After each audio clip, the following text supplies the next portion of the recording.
사와디카. 코콘카.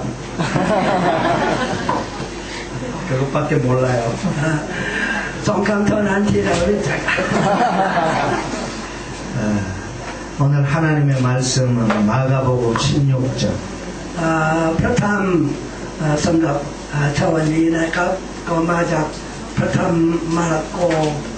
บทที่ 16 마가복음 16장 14절로 20절입니다. ข้อที่ 14 ถึง 20 นะครับ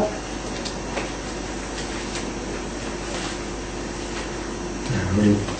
다 같이 읽으십시다. 마라코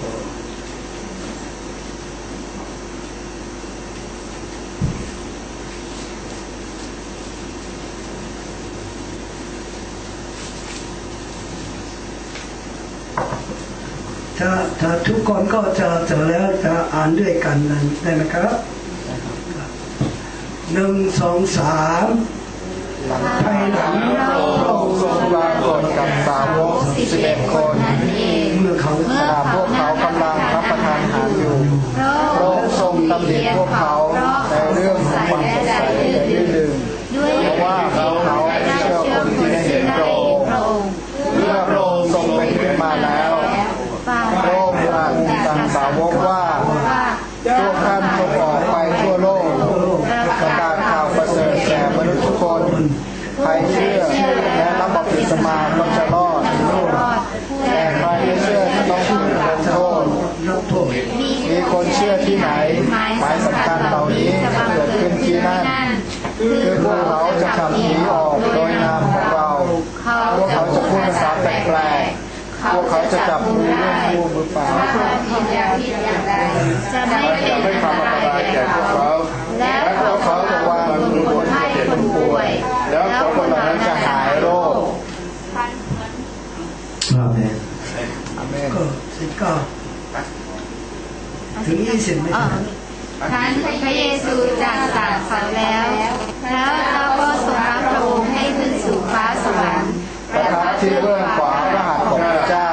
พวกสาวกจึงออกไปเทศนาสั่งสอนทุกแห่งหนและองค์เป็นเจ้าทรงร่วมงานกับพวกเขาและทรงสนับสนุนคำสอนของพวกเขาโดยการให้มีความสามารถประกอบคำสอนอาเมน반갑습니다. ขอบคุณมากครับแล้วก็จะเจอกันยังมีความปลื้มใจจริงๆอาเมน저는 한국에서 온 김영현 목사라고 합니다. ข้าพเจ้าชื่อคิมยองฮึนที่มาจากเกาหลีครับ 이 사택수 랑식 교회는 우리 한국에 있는 남서울 노회를 통해서 알게 됐습니다. คริสตจักรสันติสุขรังสิตนี้เป็นที่รู้จักของข้าพเจ้าโดยผ่านคริสตจักรภาคโซลใต้ซึ่งอยู่ในใกล้ๆกรุงโซลครับ 우리 노회가 태국 7노회와 자매 결혼을 맺었습니다. ภาคคริสตจักรภาคโซลใต้กับภาคที่7สภาคริสตจักรในประเทศไทยก็ทำสัญญาว่าจะพี่น้องกัน 우리 신홍식 선교사님을 통해서 이 산티수 랑식 교회가 개척되는 것을 알게 되는 겁니다. โดยพระอาจารย์ชินพวกเราก็มีความรู้ว่าคริสตสันติสุขก็ได้บุกเบิกแล้ว 그래서 오랫동안 기도하면서 이 교회가 성장하기를 바랬습니다. ก็ฉะนั้นนี่เป็นความหวังของพวกเราในระยะยาวนานด้วยว่าคริสตจักรนี้จะเจริญก้าวหน้า 그런데 수년 전에 아주 반가운 소식이 들렸습니다. ก็หลายปีก่อนเราได้ยินข่าวดีจากประเทศไทย 이 교회가 성장을 해서 자립을 하게 됐다는 것입니다. ก็คือว่าคริสตจักรแห่งนี้เจริญเติบโตแล้วจนเลี้ยงตัวเองได้ 그래서 우리 노회에서는 임원들이 기쁜 마음으로 그때 이 교회를 방문했었습니다. เวลานั้นก็เป็นไฟมิชชั่นของภาคโซลใต้นะมีความปิติยินดีจนก็จะมาเยี่ยมคริสตจักรแห่งนี้ 그래서 그때 우리 전도사님을 뵙게 된 거예요. เวลานี้ก็ได้มีโอกาสที่จะพบกับอาจารย์ของท่านอาจารย์นิวัฒน์ 그동안에 기도해 주셔서 감사하다고 티셔츠도 아주 좋은 선물을 받아갔습니다. เวลานั้นพวกเราก็ได้รับของขวัญอันสวยที่เสื้อข้างบนนั้นนะครับ เป็นของขวัญจากคริสตจักรแห่งนี้ 우리 모든 노예 임원들이 이 교회가 자립하고 성장하게 된 것을 기쁘게 생각했습니다. ก็สมาชิกทุกท่านในคริสตจักรภาคของเราก็ทุกคนมีความปิติยินดีในการเจริญเติบโตของคริสตจักรนี้จนเลี้ยงตัวเองได้ 그때는 성도님들을 배울 시간도 없었습니다. เวลานั้นก็ไม่เคยมีโอกาสที่จะพบกับสมาชิกท่านทั้งหลาย 그리고 이제 그 다음에는 다시 올 일이 없을 것으로 생각했습니다. ก็ได้กลับไปโดยคิดว่าไม่มีเหตุการณ์ใดที่จะกลับมาเยี่ยมคริสตจักรแห่งนี้อีกได้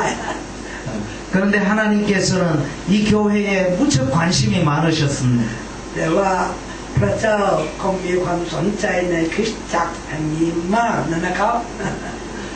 잊지 말도록 하신 것 같아요. เพื่อให้เราที่เกาหลีนี้นะครับให้ไม่ให้ลืมคริสตจักรแห่งนี้ 이 교회가 발전해서 자립한 것도 감사한데 ก็ที่คริสตจักรนี้เจริญเติบโตจนเลี้ยงตัวเองได้ก็เป็นที่ขอบพระคุณพระเจ้า 이 교회가 또 지교회를 세우게 됐다는 기쁜 소식을 듣게 된 แต่ 것입니다. ไม่นานมานี้พวกเราได้ยินข่าวว่าคริสตจักรนี้ไม่เพียงแต่เจริญเติบโตจนเลี้ยงตัวเองได้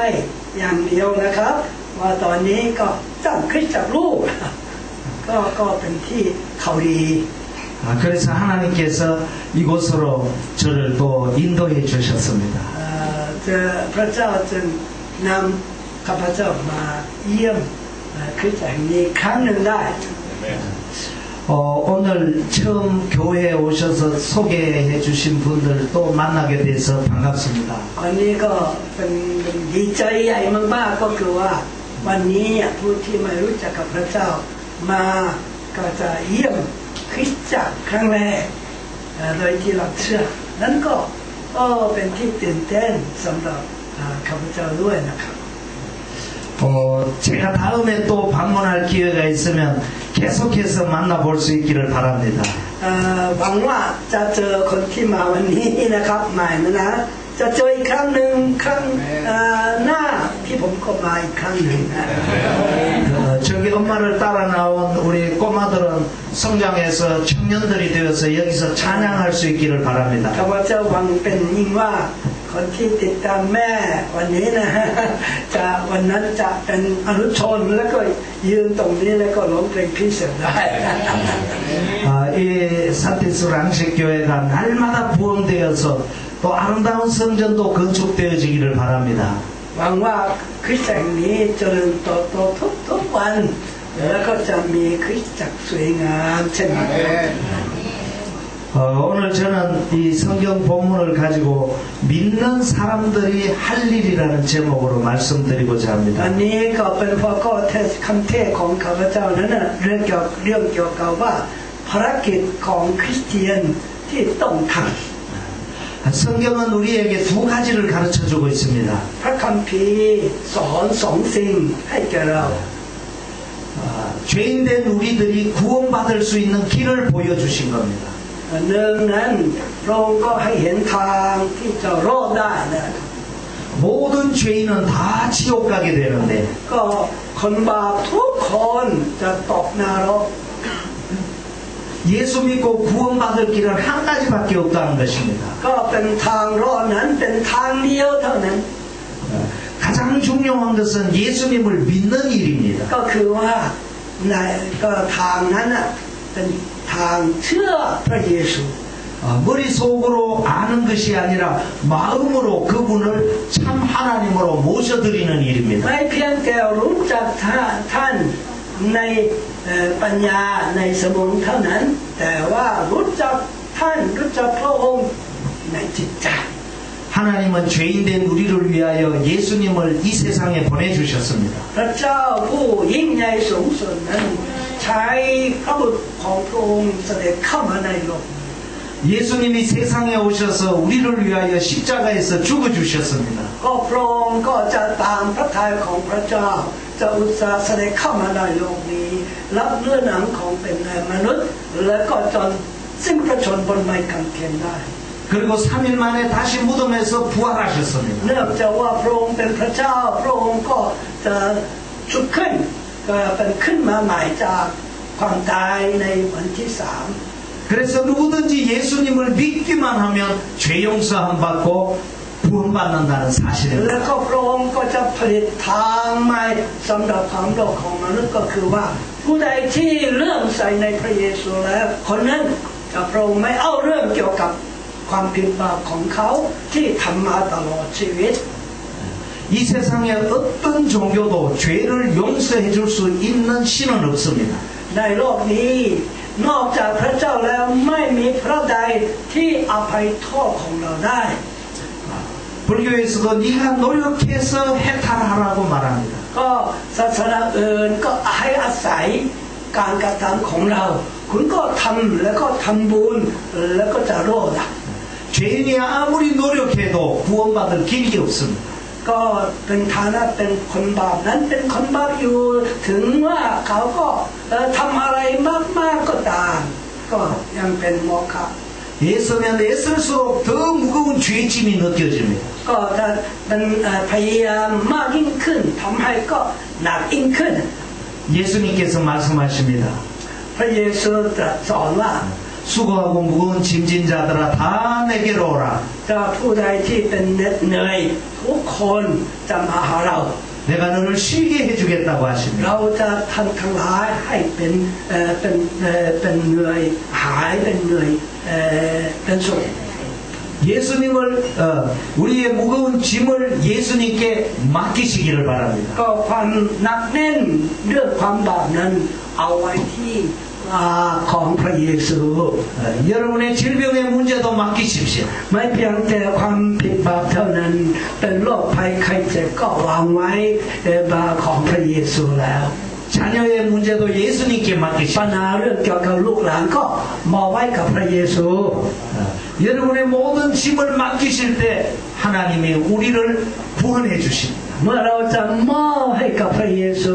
ให้พระเยซูนั้นนะยกสิ่งเหล่านี้ออกไป 예수님은 죽음에서 다시 사신 분입니다. พระองค์เป็นผู้ที่เป็นขึ้นมาจากความตายแล้ว 그분은 인간의 몸을 입고 오신 하나님이십니다. ท่านก็เป็นพระองค์เป็นพระเจ้าที่รับสภาพเป็นมนุษย์เท่านั้นเอง 그분을 마음속에 영접할 때 여러분의 인생은 새롭게 변할 것입니다. เมื่อท่านก็ยอมรับท่านเป็นกษัตริย์หรือพระเป็นเจ้าของท่านแล้วชีวิตของท่านนั้นเปลี่ยนไปเป็นทางใหม่จริงๆ 그러므로 제일 먼저 교회에 나와서 할 일은 예수님을 내 마음속에 모시고 믿는 일입니다. ฉะนั้นก็สิ่งแรกที่เราควรจะทำนั้นหรือต้อนรับพระเยซูองค์นี้ในจิตใจและก็ชื่นชมยินดีกับพระองค์นั่นแหละ 교회는 예수님을 믿는 곳이에요. และคริสเตียนนั้นเป็นที่เชื่อเลื่อมใสในพระเยซูผู้เดียวเท่านั้น 마음으로 믿지 않고 아무리 열심을 내도 소용이 없습니다. ถ้าไม่มีศรัทธาแล้วทำอะไรก็ยังยังขมักเขม้นก็ตามก็ไม่มีประโยชน์ 이 시간 여러분 입술로 고백하십시오. ในครั้งนี้เราจะเป็นสารภาพด้วยปากว่าพระเยซูเป็นพระผู้เป็นเจ้าของเรา 다 같이 한번 따라하십시다. ทุกคนก็ตามเรามาได้ไหมครับ 주 예수님, พระเยซูเจ้าค่ะ 나는 예수님을 믿습니다. ข้าพเจ้าเชื่อพระเยซูทุกคนทำได้ไหมพูดตามได้ไหมครับว่าพระเยซูเจ้าค่ะข้าพเจ้าจะเชื่อพระองค์อย่างแน่นอน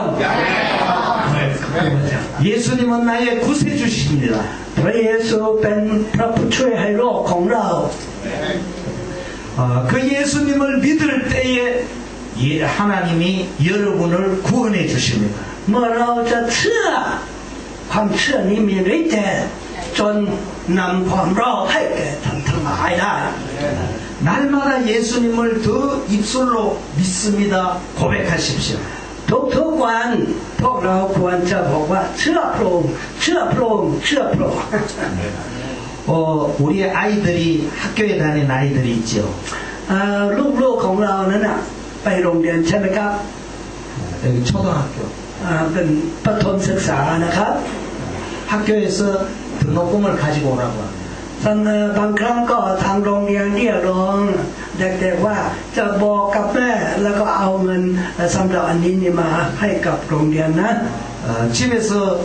집으로 돌아와서 이 아이가 엄마 아버지에게 말합니다. ก็เด็กๆเหล่านี้กลับมาที่บ้านแล้วก็บอกกับพ่อแม่ 엄마 내일 나 등록금을 가지고 가야 돼. พรุ่งนี้เราต้องการเป็นทุนการศึกษาต้องเอาไป 선생님이 가지고 오라 그랬어. ก็เป็นครูก็บอกแล้ว 엄마 줄 거지? แม่จะให้ใช่ไหม 그래. แล้วแม่ก็บอกว่า 걱정하지 마라. ไม่ต้องห่วง 내일 학교 갈 때 줄게. พรุ่งนี้จะตอนเช้าเราจะให้ 근데 이 아이가 그대로 믿고 잡니다. แต่ก็เด็กคนนี้ก็นอนหลับสบายโดยที่เชื่อว่าแม่ก็เตรียม 자다가 일어나서 엄마를 막 깨웁니다. ก็ตื่นขึ้นในกลางวันนะแล้วก็จะปลุกแม่ 내일 학교 갈 때 돈 줄 거야 안 줄 거야? พรุ่งนี้เช้าจะให้เงินหรือไม่ 준다 그랬잖아. บอกแล้วจะให้ 걱정하지 말고 ไม่ 참아. ต้องห่วงนอนรับดี 여러분 집에 자녀 중에 그런 아이 봤어요? ท่านทั้งหลายก็เคยเห็นเด็กๆอย่างนี้ไหม 없잖아요. 없죠. ก็น้อยกลางไม่มีก็เชื่อเลย 엄마 아빠를 믿으니까 편안하게 자는 เพ 거예요. ราะว่าเขาก็เชื่อเพื่อพ่อแม่นะครับคำพูดของพ่อแม่เชื่อฉะนั้นเขานอนรับสบาย 이 아이는 걱정이 없어요.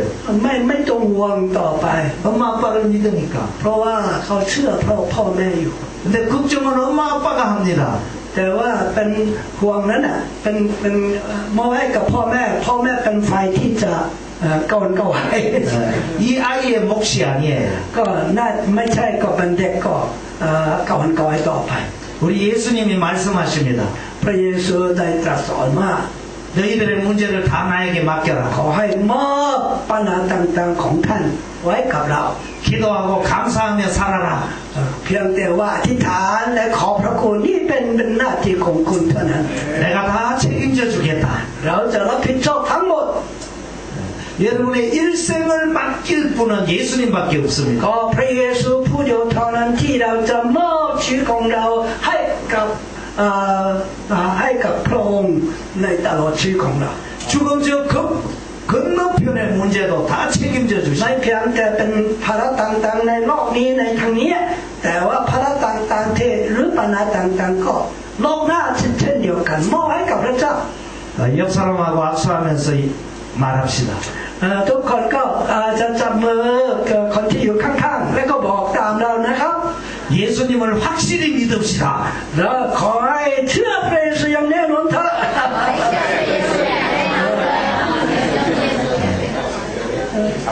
두 번째로 예수 믿는 성도가 해야 될 일이 있습니다. ก็สิ่งที่สองที่คริสเตียนควรจะทำยังมีอยู่ 부활하신 예수님을 제자들도 못 믿었습니다. 처음에는. การเป็นขึ้นมาของพระเยซูนั้นนะสาวกของพระองค์เองก็ไม่เชื่อ 죽은 사람이 살아난 걸 본 일이 없었기 เรา 때문에 ไม่เคยเห็นว่าเป็นคนที่ตายไปนั้นนะเป็นขึ้นมาใหม่ไม่เคย 근데 하나님이시기 때문에 살아나신 것입니다. ฉะนั้นพระเยซูเป็นขึ้นมาเพราะว่าพระองค์ไม่เพียงแต่มนุษย์เท่านั้นพระองค์เป็นพระเจ้า 그래서 나를 믿으라고 한 거예요. เพราะฉะนั้นเองพระองค์เองบอกว่าเชื่อเรา 그러면서 제자들에게 명령하셨습니다. แล้วก็ตรัสสั่งว่า 나가서 복음을 전해라. จงออกไปประกาศพระกิตติคุณ 내가 살아났다는 걸 전해라. ให้ชาวโลกรู้ว่าเรา เป็นขึ้นมาแล้ว 모든 인생들이 나를 통해 구원받는다는 걸 알려라. ขอให้ทุกชาวโลกทุกแห่งก็ทราบว่าชาวโลกทุกคนไม่ว่าผิวสีผิวเป็นอย่างไรทุกคนจะรอดโดยทางเรา 그래서 예수님이 우리에게 명령하신 거예요. อันนั้นก็เป็นคำสั่งของพระเยซูที่ให้กับเรา 온 세상 끝까지 가서도 복음을 전하라고 합니다. จงออกไปทั่วโลกแล้วก็ประกาศพระกิตติคุณให้ทุกคน 제가 알기로 이 태국은 한국보다도 복음이 더 빨리 들어왔습니다. เท่าที่ผมทราบนะครับว่าเป็นพระกิตติคุณเข้ามาในประเทศไทยก่อนประเทศเกาหลี 그런데도 기독교인들이 많지 않습니다. แต่ว่าสิ่งหนึ่งที่เราจะเห็นอยู่ทุกวันก็คือว่าจำนวนคริสเตียนนั้นไม่มากเท่าไหร่ 그것은 불교라고 한 이방 종교 때문에 그렇습니다. ก็เพราะว่าเป็นเราจะมีศาสนาอื่นอยู่แล้ว 여러분 아시지요? 이 불교가 여러분의 것이 아니라는 거예요. ก็ความจริงก็ศาสนาที่เราเชื่ออยู่นั้นไม่เป็นของเราแท้ 여러분의 나라의 종교가 아닙니다. อันนั้นไม่ใช่เป็นศาสนาเกิดในประเทศไทย 인도에서 온 거예요. อันนี้ก็เกิดจากอินเดีย 기독교는 유대 나라에서 왔습니다. คริสต์ศาสนานั้นเกิดจากชาวยู 그런데 불경을 보십시오. เมื่อเราจะคำสอนของพระพุทธพระธรรมพระพุทธเจ้านะ 처음부터 끝까지 읽어봐도 구원받는다는 말이 없습니다. แต่เมื่ออ่านตั้งแต่หน้าแรกจนถึงหน้าสุดท้ายไม่มีคำว่าเป็นความรอด 너 스스로 돌을 닦아서 해탈하도록 ทำ 하라고. ไมถึงว่าเมื่อเราจะทำดีแล้วก็ได้ดีทำดีได้ดีทำบุญก็ได้ดีก็เน้นถึงการกระทำของเรา 그러나 기독교는 예수만 믿으면 구원 준다고 แต่ 말합니다. คริสต์ศาสนาจุดที่ต่างกันจากศาสนาอื่นไม่เพียงแต่ศาสนาพุทธอย่างเดียวนะครับก็คือว่าของเรานั้นการกระทำนั้นไม่มีหวังเชื่อเท่านั้นในพระเยซูที่พระเยซูตายบนไม้กางเขนเพื่อเห็นเราพระองค์ก็ตายบนไม้กางเขนเพื่อจะรับโทษแทนเราความเชื่อนี้เท่านั้นเราจะรอดได้ 그러므로 여러분들이 여러분의 가족들을 함께 구원받도록 해야 ฉะ 합니다. นั้นก็หน้าที่ของเรานั้นที่รักทั้งหลายในครอบครัวของเราเป็นคนแรกพวกแรกที่เราก็ชักชวนให้เชื่อหมด 성경에서는 말합니다. พระคัมภีร์บอกครับ 사람이 한 번 죽는 것은 정한 이치입니다. ก็สิ่งที่แน่นอนก็คือว่ามนุษย์ทุกคนจะตาย 근데 그 후에는 심판이 있다고 แต่ 말합니다. หลังจากนั้นก็มีการพิพากษา 죽어서 다시 또 태어나는 게 아닙니다. มันตายแล้วก็ไม่มีวันที่จะกลับมาอีกต้องไปรับการพิพากษา 한 번 죽으면 영원히 다시 돌아올 수 เรา 없어요. จะตายครั้งเดียวนั้นไม่มีวันที่จะกลับมาที่นี่อีก 천국 아니면 지옥 두 갈래 มันสอง 길밖에 ทางเท่านั้นจะไปสวรรค์หรือไม่ว่าจะตกนรก 죄 가지고 살다가 지옥 가는 사람이 있고 ฉะนั้นเข้าในโลกนี้สองคนคนที่ไม่มีแก้ปัญหาความผิดพลาดของตนแล้วก็ตกนรก 죄 용서받고 천국 갈 사람이 있습니다. แล้วก็ทุกคนมีบาปแต่ว่าบางอีกกลุ่มหนึ่งนั้นก็รับการยกโทษแล้วก็ขึ้นไปสวรรค์ 옆 사람에게 한번 악수하며 물어보십시오. เราจะถามที่คนข้างๆโดนนะดูสิว่านะครับ 여러분은 어디로 가고 싶습니까? ถามว่าท่านก็ไปทางไหนอยากจะไปทางไหน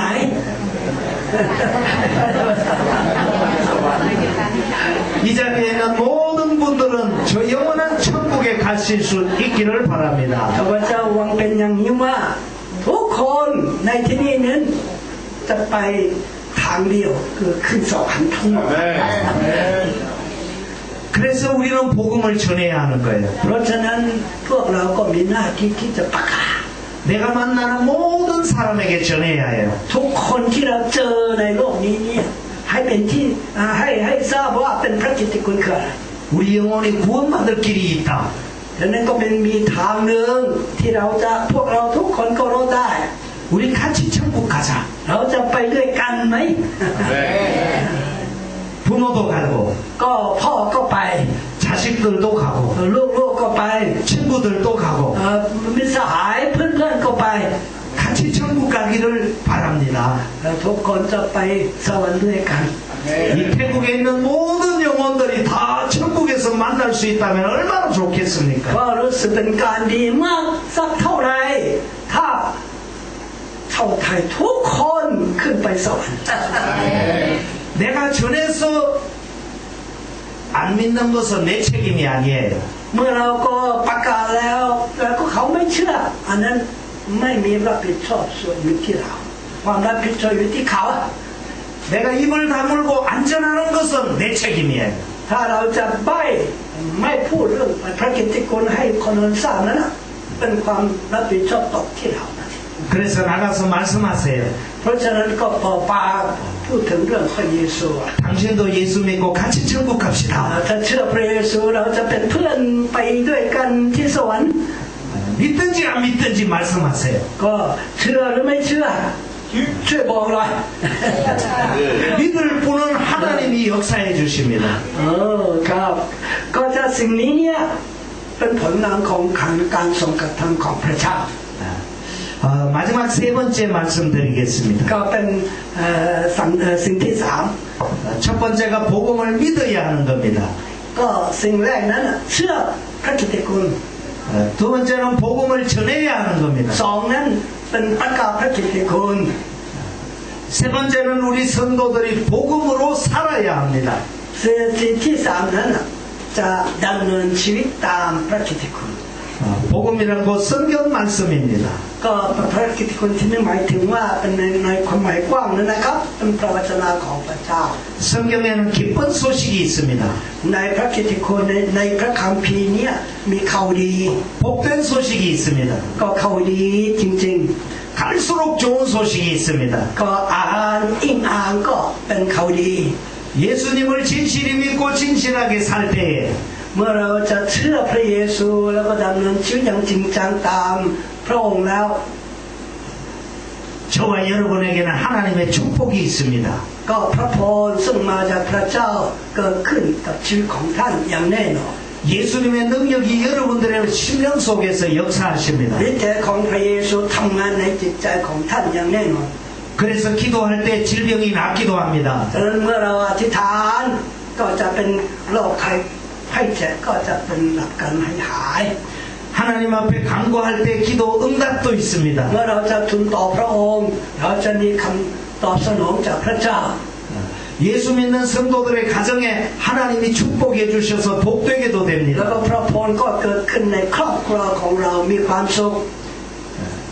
육신적으로도 복되게 됩니다. ก็ฝ่ายร่างกายพระองค์อวยพรเช่นเดียวกัน 가장 중요한 것은 우리의 영혼이 잘 된다는 사실이에요. ที่สำคัญที่สุดในบรรดาเหล่านี้นะครับก็คือว่าจิตวิญญาณของเราก็จะเ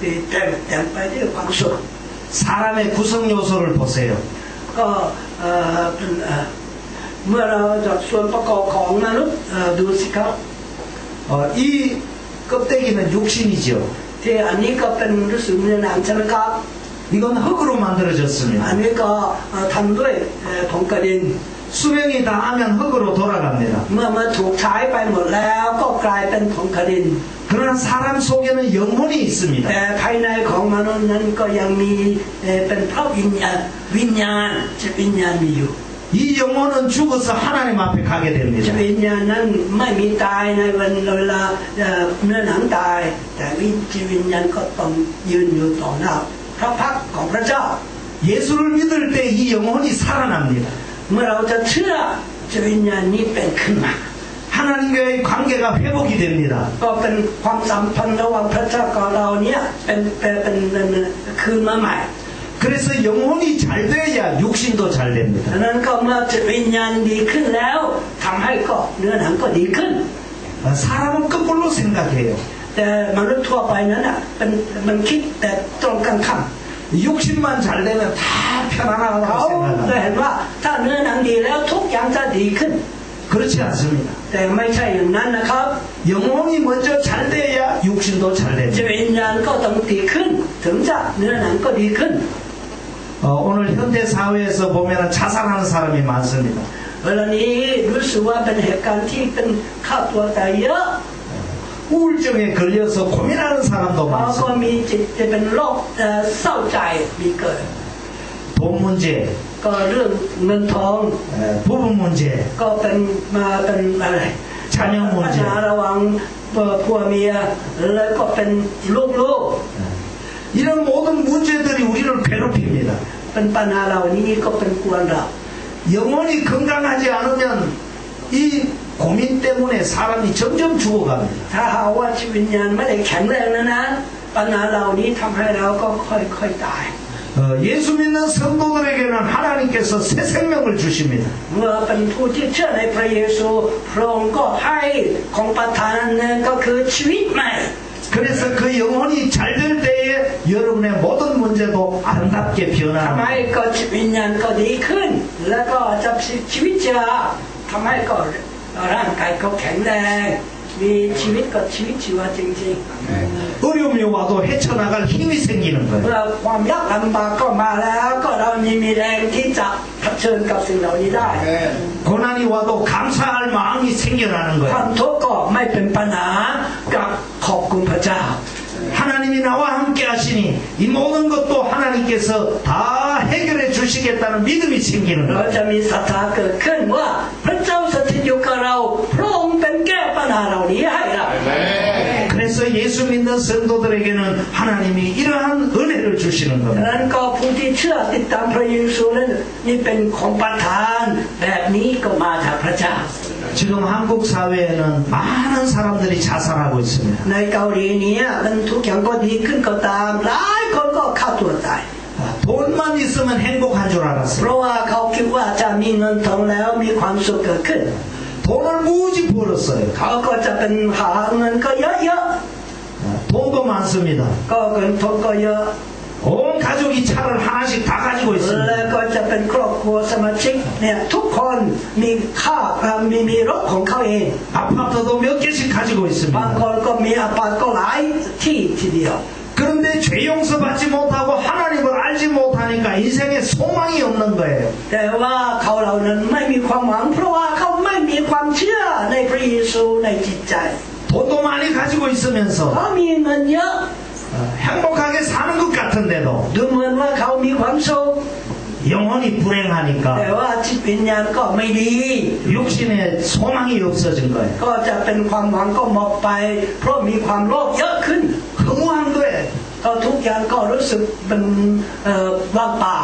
그래서 술을 마십니다. เขาจะดื่มสุรา 그래서 마약을 합니다. เขาก็จะกินยาด้วย 죄를 짓습니다. แล้วก็ทำบาป 그러다가 결국은 자살하고 말아요. ในที่สุดก็ปลายทางก็เป็นฆ่าตัวตาย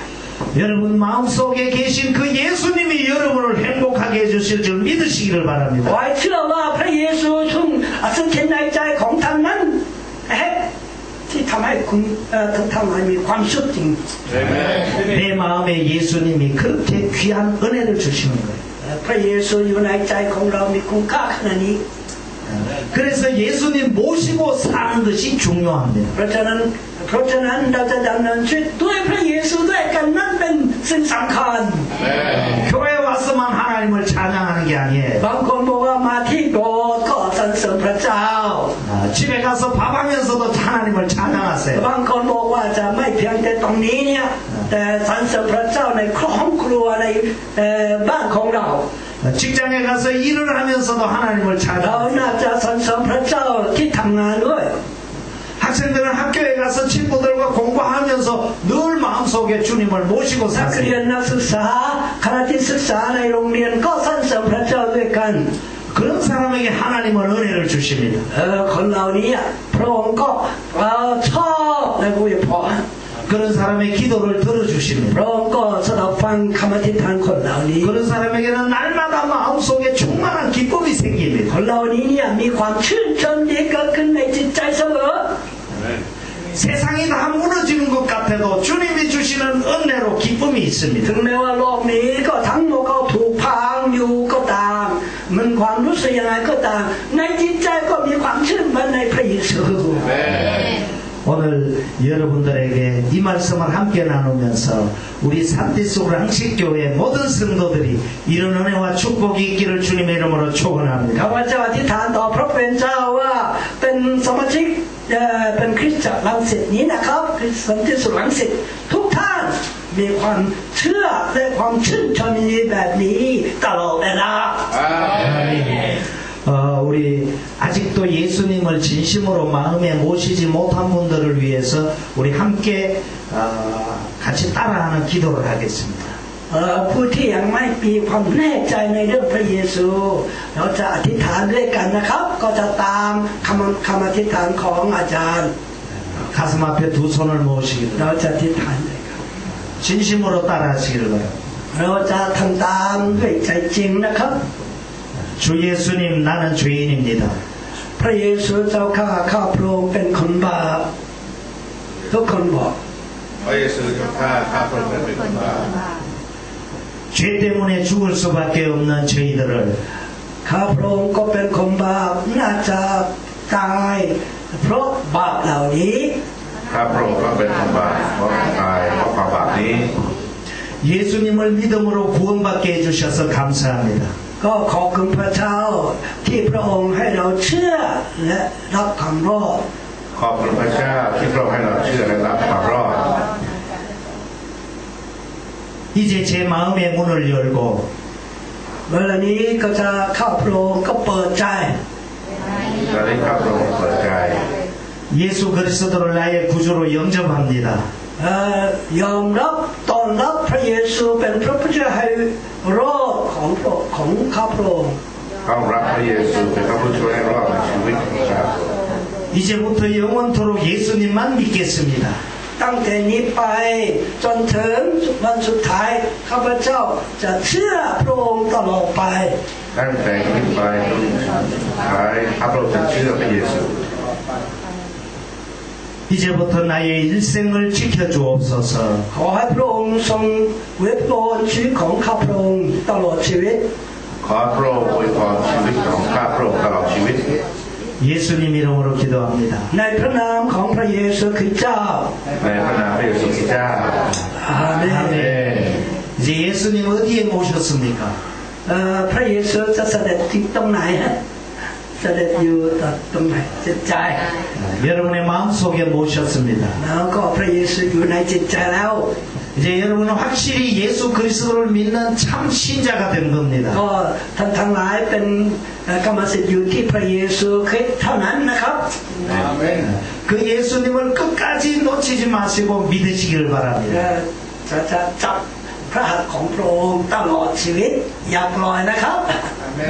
여러분에게 하나님의 은혜가 충만하시기를 바랍니다. ขอให้พระเจ้าทรงอวยพรอย่างเหลือล้นต่อไป 감사합니다.